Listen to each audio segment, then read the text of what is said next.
أتمنى الجنة، أريدها بشدة، أطمح إلى سكنى مترفة في فردوسها، وراحة لا تشبه أي راحة تشربتها في الدنيا.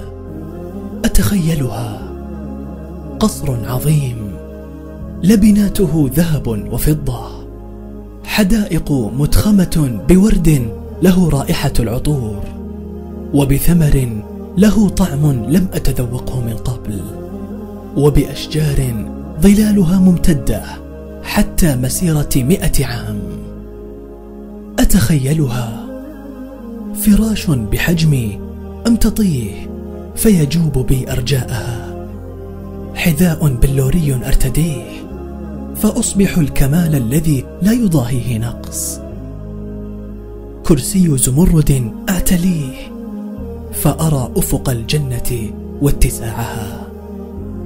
أتخيلها رفقة لا يرحلون، أحبة لا يفترقون، إخوة لا يتنازعون، شباب لا يهرمون، حسان لا يقبحون، وضجيج ضحك لا يختلجه بكاء أو حزن.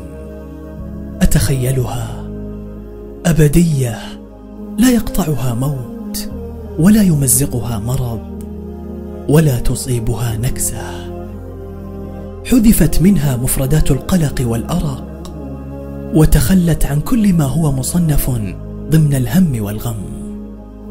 الجنة مكان يجعلني لا أزال قادرة على ابتلاع غصات الدنيا، متابعة طريقي في سبيل يتساقط منه الأحباب والأصحاب واحدا تلو الآخر، مكان يمنحني البسمة في أحلك الظروف، ويمنحني السلام في وسط معارك الروحية، مكان أجد فيه متسعا لكل ما أرغبه دون أن تتصادم آمالي أو تتداخل فأضطر إلى أن أقتص جزءا منها، مكان فيه ما لا عين رأت ولا أذن سمعت ولا خطر على قلب بشر.